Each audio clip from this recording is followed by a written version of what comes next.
Assalamualaikum warahmatullahi wabarakatuh. Bagaimana kabarnya? Semoga sehat-sehat selalu. Pada pertemuan kali ini kita akan mempelajari tentang ekosistem. KD-nya adalah KD 3.4 dan 4.4. Untuk KD 3.4, memahami komponen-komponen dan bentuk interaksi dalam ekosistem. KD 4.4 mengklasifikasikan komponen-komponen ekosistem dan bentuk interaksi dalam ekosistem. Kemudian dari masing-masing KD ini dibagi menjadi 3 indikator. Yang sebelah sini KD 4.4 juga dibagi menjadi 3 indikator. Selanjutnya masuk ke materi. Yang pertama adalah ekosistem. Ekosistem ini berasal dari bahasa Yunani, yaitu dari kata oikos dan sistema. Oikos artinya rumah, sistema artinya sistem. Jadi ekosistem artinya hubungan saling ketergantungan antara makhluk hidup dengan lingkungannya, baik secara langsung ataupun tidak langsung. Ilmu yang mempelajari tentang ekosistem disebut juga dengan ekologi.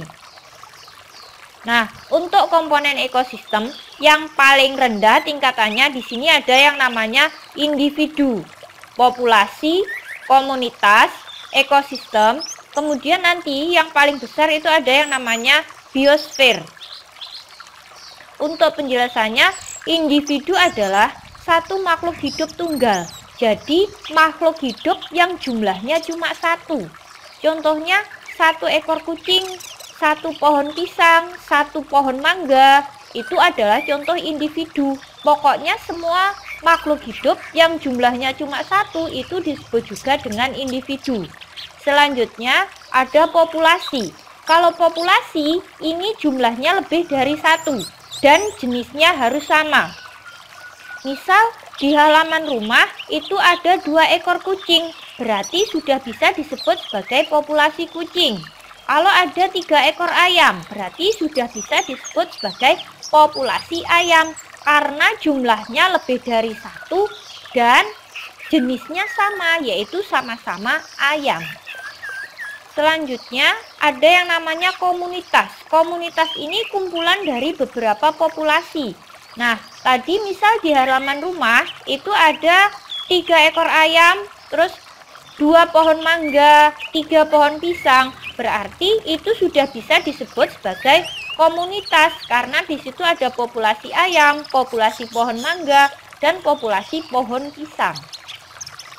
Nah, ini ada ekosistem, hubungan timbal balik antara komunitas dengan lingkungannya, berarti komunitas dengan lingkungan sekitar, atau bisa juga kita artikan dengan hubungan timbal balik antara komponen biotik dan komponen abiotik. Misalnya ekosistem sungai. Nah, di sungai itu kan ada ikan. Nah, ikan itu kan hidupnya di air, berarti ikan termasuk yang makhluk hidup. Air, batuan itu termasuk benda yang tak hidup. Jadi terjadi timbal balik antara makhluk hidup dengan benda tak hidup. Selanjutnya di sini ada biosfer. Biosfer ini adalah seluruh ekosistem yang ada di bumi, baik di perairan, daratan, dan udara. Untuk tempat tinggal makhluk hidup itu disebut juga dengan habitat. Sekarang ke komponen ekosistem. Ekosistem tadi kan hubungan timbal balik antara komponen biotik dan abiotik. Untuk biotik ini berarti terdiri dari makhluk hidup atau benda hidup. Contohnya manusia, hewan, ataupun tumbuhan. Sedangkan untuk abiotik itu terdiri dari benda mati. Contohnya bisa batu, air, udara, tanah, cahaya matahari, dan lain-lain. Nah, komponen biotik ini dibedakan lagi menjadi produsen, konsumen, dan dekomposer.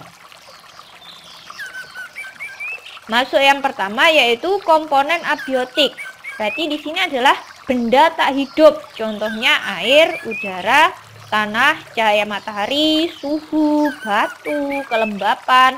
Nanti bisa kalian cari sendiri di sekitar kalian. Selanjutnya ada komponen biotik. Komponen biotik ini ada tadi produsen, konsumen, dan dekomposer. Nah, produsen ini adalah makhluk hidup yang dapat membuat makanan sendiri melalui proses fotosintesis. Yang termasuk produsen di sini adalah tumbuhan hijau. Jadi tumbuhan itu adalah produsen. Karena bisa membuat makanan sendiri, produsen itu disebut juga dengan organisme autotrof. Jadi produsen itu nama lainnya adalah autotrof. Selanjutnya ada konsumen. Konsumen itu tidak bisa membuat makanan sendiri, tapi dia memakan organisme lain. Jadi konsumen itu contohnya hewan, manusia.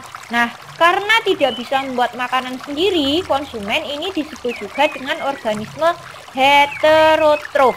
Nah, kemudian konsumen dibedakan menjadi herbivora yang memakan tumbuhan, karnivora pemakan daging, dan omnivora adalah pemakan serangga. Pemakan segala.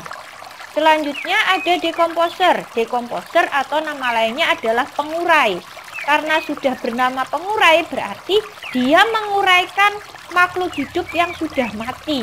Contohnya jamur dan bakteri. Sekarang bayangkan kalau di dunia atau di bumi ini nggak ada pengurai. Apa yang terjadi dengan sampah-sampah yang sudah kita produksi? Nah, kalau nggak ada yang menguraikan, otomatis nanti tempat tinggal kita juga semakin sempit. Nah, tadi kan produsen atau organisme autotrof itu kan bisa membuat makanan sendiri melalui proses fotosintesis.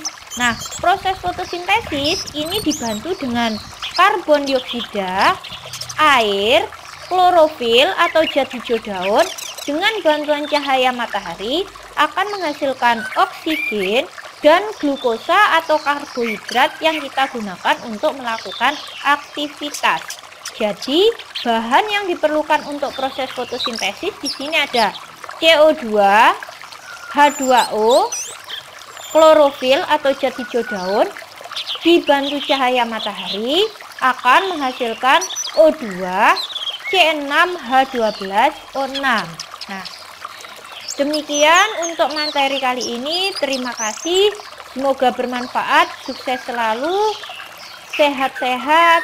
Saya akhiri. Wassalamualaikum warahmatullahi wabarakatuh.